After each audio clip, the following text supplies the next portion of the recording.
night, I had to cut back the volume on the stream because I'm actually looking at your stream while we're talking too. We finished up raid about 9:30 tonight, and normally, I know normally for the raid teams that burn through normal so easily, they go through in usually like about an hour and a half or something like that.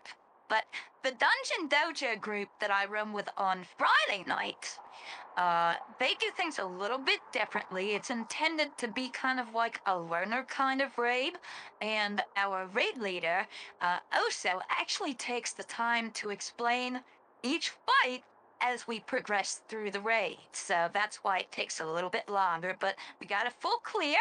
I was healing on my Mistweaver monk, Shueisha, tonight, and we didn't one shot every boss, but um, it was a pretty easy and fulfilling run. I think we had two wipes on Dimensius at the end, and that was the roughest part.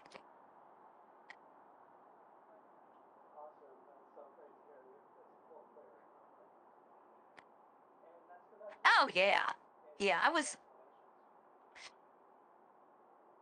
It does. It helps out a lot, and Oso was very entertaining and very informative. He's very good at covering all the high points of a raid, and if I would highly recommend if anybody's looking to start into normal difficulty rating, um, Dungeon Dojo is a very good option to go with. These guys run kind of like this learning raid experience every Friday night, 7.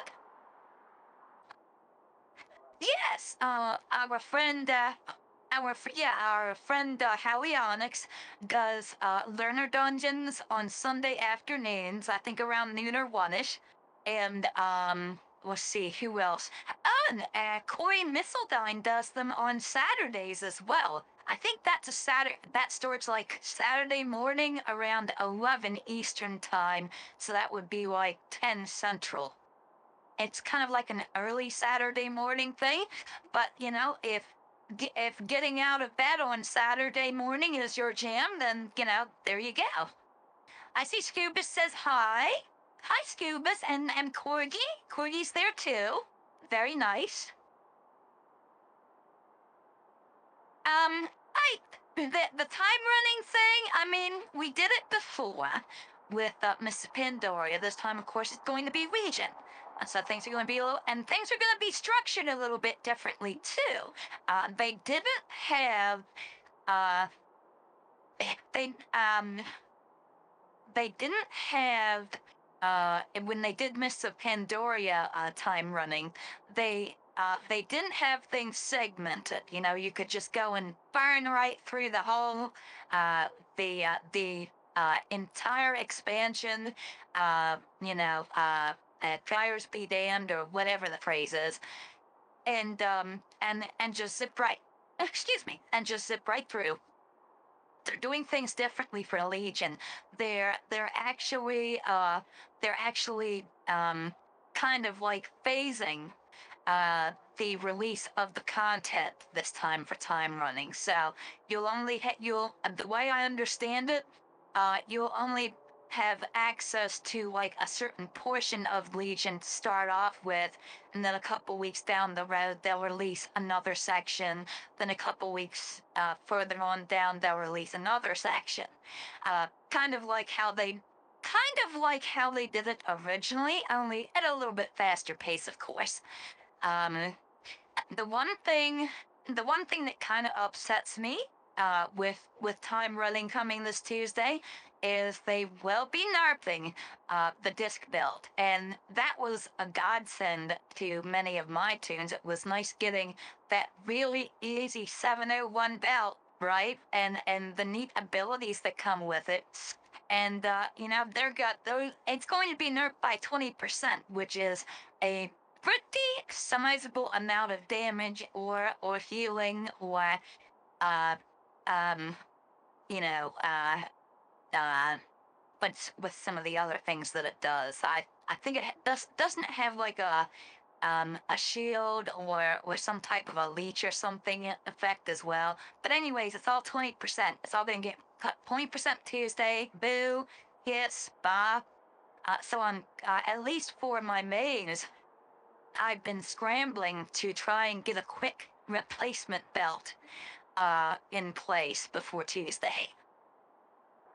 Yeah, I need. How can you sell that thing, or does it have no value? Has anybody looked into that? I mean, I'd like to at least get some gold for it, right?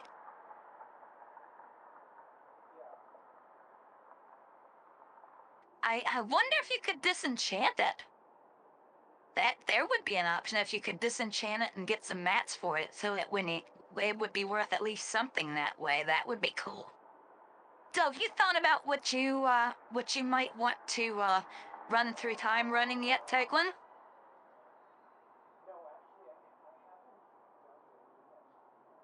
Trying to think. I can't honestly remember. That goes back a little bit too far for my brain. But I think you are right that maybe that's when they did start. Mythic Dungeons was in Legion. I want to say yes. Scuba says I can't hear Talkin.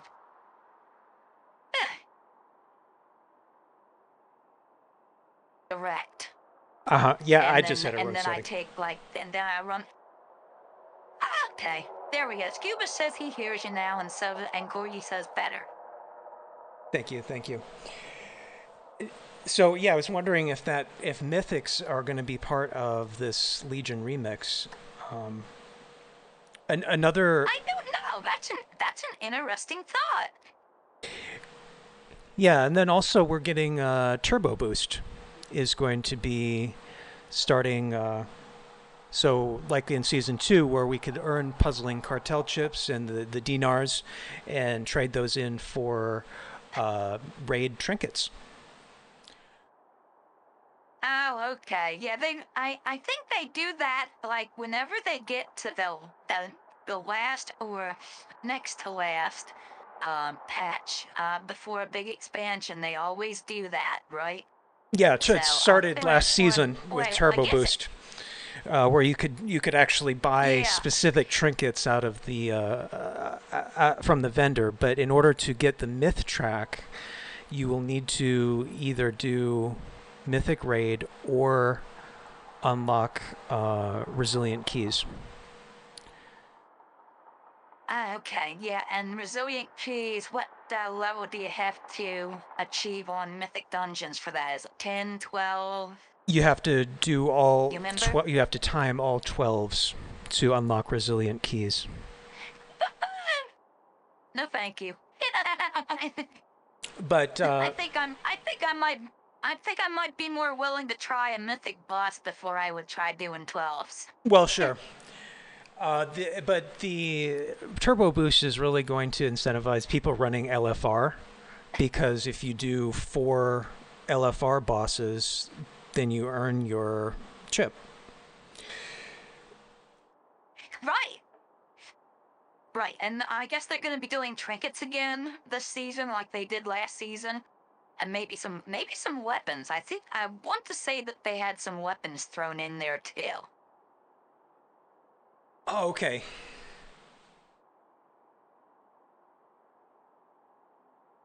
But don't quote me on that. Don't hold me to that. But I know there's gonna be Biku trinkets to pick from. Yep. Yeah. There'll So be some nice stuff. if you've been dying for that astral antenna, that is pretty much everyone's best. Here's your chance. Let's go in and get your uh puzzling cartel chip or whatever they're gonna call it this season. Your dinar. Ethereal chip. There we go. Now the currency for the catalyst is actually going to work differently in season 3, in that it will actually drop from mythic bosses or raid bosses, and you'll be able to earn it that way rather than getting it like on a weekly basis as it was before. the Oh Void yeah, yeah. Splinter. That's what it's been doing up until now. Yes. Uh-huh. Yeah, that's what the catalyst charges have been doing up until now. They've been dropping like every other week. I think I was talking with Tal about this one time, and he explained it to me that like one week you get a catalyst charge, and then like say for example the next week, it would alternate between the catalyst charge and the fractured spark of starlight. That's it. Yep, yep. So, And they'd go so, back and forth. but now going forward, you won't automatically get it at the beginning of the week. You'll have to earn it from a drop. Okay, And then that'll be cool. they're That with Valor Stones, they're making them warband transferable as well. I can't wait for that. I could have used that this week, seriously. Oh yeah, And it was so crazy because we were talking about this last night when we were doing delves with Scubus. Like last week, right? Um I look at the lyric casts, especially in Koresh, and like all these world quests on Koresh are like 90 Valor Stones, 102 Valor Stones, 57 Valor Stones, insane numbers of Valor Stones on all these world quests in Koresh. And now this week it's like 50 gold, 537 gold, and there's like almost no quests in Koresh this week with Valor Stones. It's like they all got sucked out. oh man. Well, that kind of leads into something new for Midnight, which is that Valor Stones will be going away. Get out.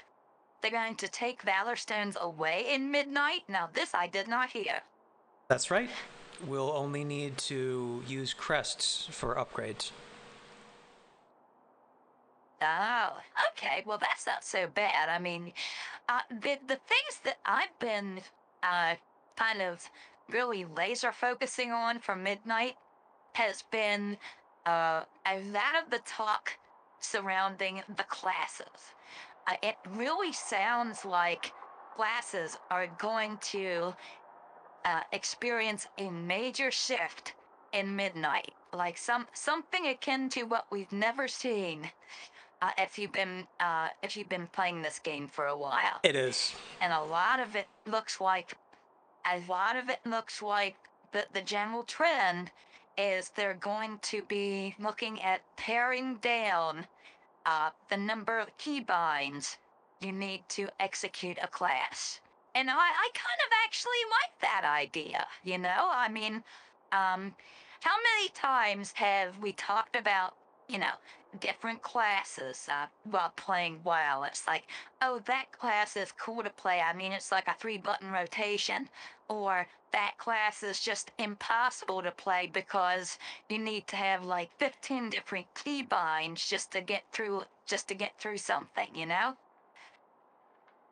I can see that. I can see that. All of the healing classes in Midnight are getting 2 major healing cooldowns removed.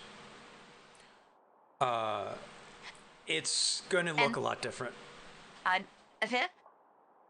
and I don't have a problem with that. I can't remember exactly what the details were on Mistweaver Monk. Of course, that's the healer that I've been playing the most recently. But I do recall like my general feelings about the changes were that they have the potential to be good. But I think before it's all said and done, I mean, we're still doing alpha stuff right now, and the devs have even already come out. Like, I think one of the topics that they were talking about was protecting communications um, in in the game, and they've already talked about the fact how uh, making the protection, making the communication secret. In other words, kind of like putting them inside this little virtual box, so to speak, that the add-ons can't access. They've already received complaints that it's going to interfere with like add-ons that help raiders manage loot. It's going to interfere with some raid groups that need special accessibility. Specifically, I saw something today where there is a uh, hearing impaired group of raiders. It's a deaf raid group, and they've already come out and said the changes that you're making are going to screw us over. We can't do this. So I think that the devs will be listening, especially at this stage of the game. And With they're regard to probably going to be the dialing back. chat communication issue that you were talking about, they've already come out today Yes. and said that they're going to loosen that restriction so that certain add-ons that are doing loot council or exchanging, as they called it, benign information, such as like Mythic Plus keystones and things like that, that those add-ons will be able to communicate outside of combat. And that was the concern right away, Okay, was that that's it was good. so locked down because as soon as you enter an instance, it immediately restricted that API from communicating over chat. So now it's just going to be restricted to the duration of combat. Oh, that's good. That's so good to hear. Yeah, I was happy to see that yeah, literally a day after the first day of alpha, and then the devs are coming out the next day and saying, we hear you and we're going to pare it down. Yeah, yeah, and they needed to. They really did, and I'm sure as they progress along in the alpha testing phase and move on to the beta testing, they're going to be doing similar things along the way too. And they still got plenty of time to go and make necessary changes. I think it was I was watching Bellular Gaming, a video from him today, and he said, his best guess right now is like maybe midnight drops, like early March of 2026, and let's say that's how things happen. That's how the cadence plays out. With that gives us the rest of this month, November, December, January, and February, 5 months, potentially, for them to go and straighten things out. So I think it's all doable. I understand the skepticism, with though, that much time. because it sounds like a lot of time, but these add-ons have been developed over years and years and are very mature products. And there's still a lot of functionality that's missing, even with the changes that have been added. I was listening to the Bench podcast, and one of the things they kind of mentioned was people don't have bars. They designed for tracking boss abilities, that they designed this timeline feature, but they don't have any bars. So there's all these little things that are going to need to be iterated and built upon, and I don't think it's all going to happen within these next few months. There's going to be a big pain point, I think, when Midnight launches, and especially for people that have not been tuned into everything that's happening and are just coming back for the beginning of the expansion, for them to see that all of their combat add-ons are nuked, that there's going to be people that need to adjust to that, and it's a huge change, as you said. It's probably the biggest change that WoW has had ever in a long time. I would totally agree. I do know that I was watching your stream earlier today, and you were doing some mythic dungeons, I think, at the time, and it just amazed me that, and I don't know how many different add-ons or weak auras you utilize when you're healing, but it just seemed like you were getting so much information, stuff that I wouldn't even think was capable of being generated from the game. You know, all these different audio alerts and visual alerts and shit like that. And it's like, damn, I've been missing out on about half the game here. You know? Because I actually heal with a lot less info than what you have access to. And I could see where, for example, you know, if you're used to that, if you're used to getting that level of information from that many different inputs while you're playing, I could see where that would be like a massive culture shock Yeah. to you. If you know, you wake up one day and boom, it's like gone. I can't You track. know, Can't track dots. I can't track abilities that that people are being targeted with. I can't have buttons that glow when there's a proc. Any kind of logic or conditionals is completely gone. It's going to be a big right? adjustment. Exactly. Oh, it is. It is. And the funny thing is that could be the. I wouldn't be surprised if that was the difference, or it at least accounts for some of the difference between how good you are at healing a group versus how mediocre I am at healing a group. I mean, if I know that, like, if I could track all the information that you were able to track today, I probably would be able to perform a heck of a lot better than what I do. That there's no question about it. And people have taken a long time to figure out how to extract that information and present it in combat in a way that is seamless and that is fluid. And it took me a long time. It took other Yeah, people a long time to do that.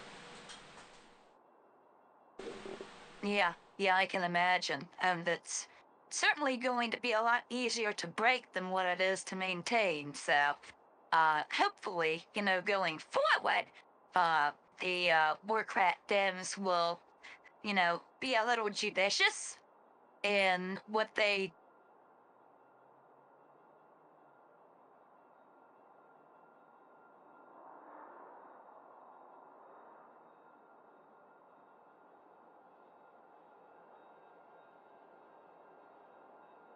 Hello?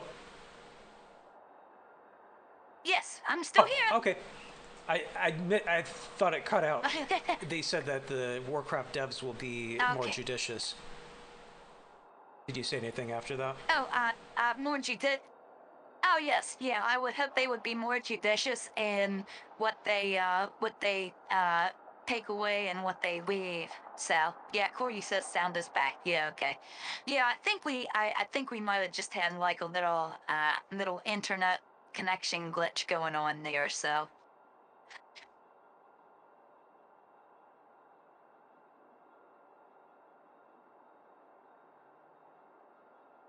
Do you think that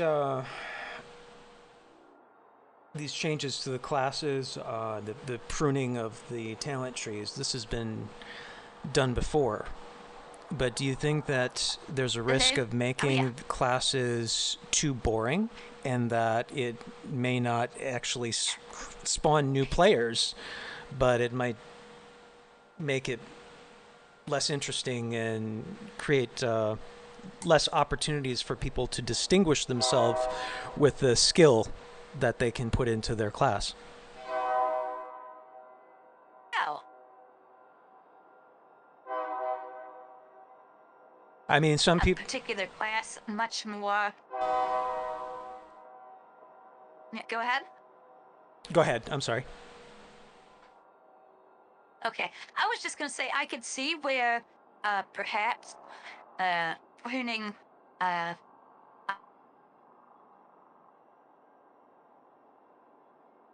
they are suggesting might go and be a turnoff to some players.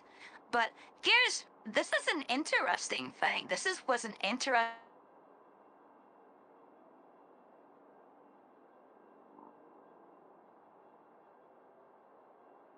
ultimate goal.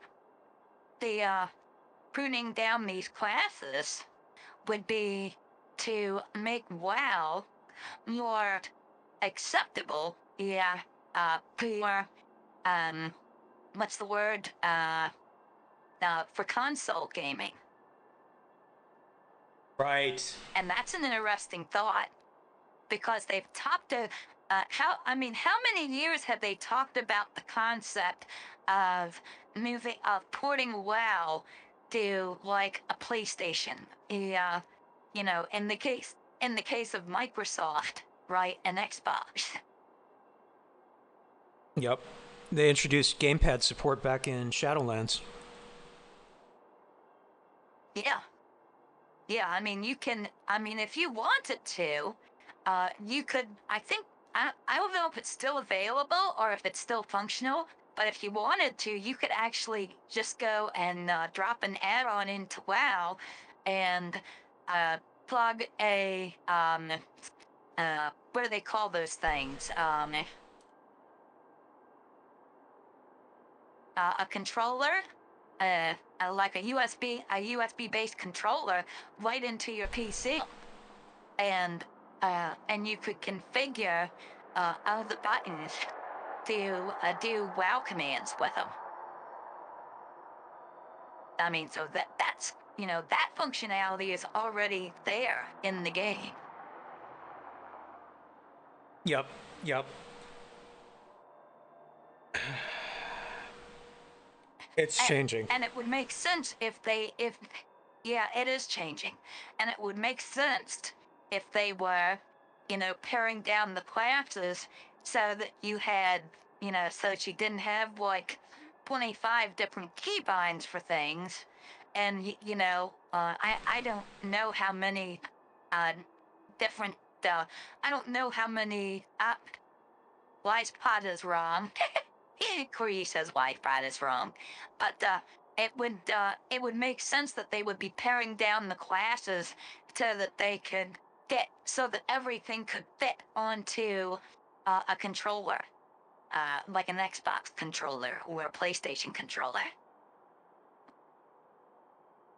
Right, right. And I guess that would also, as they talked about in the blog post, reducing the cognitive load of some of these classes so that people can just pick up a controller and start playing it. And they don't have to spend weeks and weeks trying to master rotation, and that they want to have WoW for the masses. They want it to be as popular as True. Fortnite Well, or some of these other AAA titles.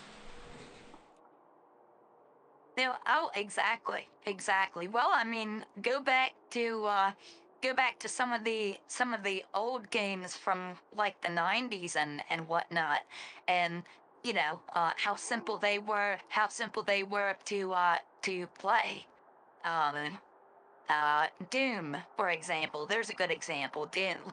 I mean, you log into the game and you basically go through a maze and you kill shit, and it was really easy to grasp the core concept of it, and it was fun to play. Now, granted, over time, it would get awfully repetitive and eventually boring, but the advantage that MMOs have, there's that, you know, the environment itself is always expanding from one year to the next. You're not stuck in the same dungeon or the same environment from year to year. So you have that to present a new challenge to you. But yeah, I think if Blizzard is moving in that direction to make things easier to at least initially grasp, that would be good for them as far as bringing new people in.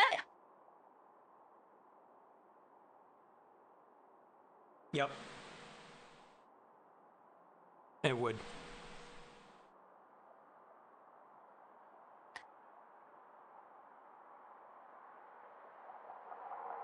And oh, by the way, I love how you've got my blue sky toast on.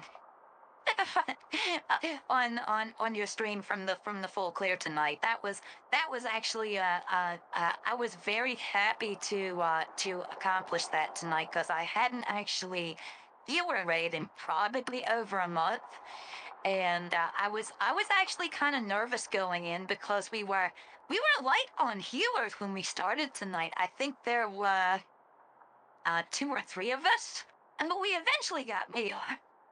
But initially, I was like, I don't know if we're gonna do this or not.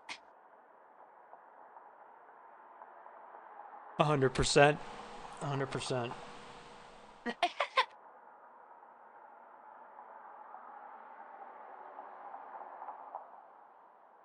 Well, I'd like to thank you for stopping by the stream, and to all of the viewers, please Oh, sure. make sure to check out Lady Cristina VT on Twitch. Yep. I've been taking a break, but I do plan on returning to Twitch very soon. Hopefully, if all goes well, Sunday night, we'll be streaming, doing the streaming thing again. So that's that. At least that's the plan for now. And we'll probably be doing some WoW things. And maybe we can go and abduct Keglin and to go and do a couple of dungeons or delves with us.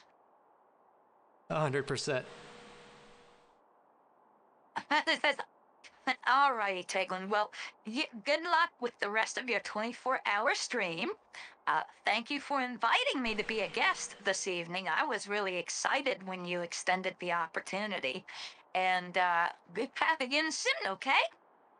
Sounds great, Lady C. Thank you. Good night. Yep. Thank you. Bye-bye.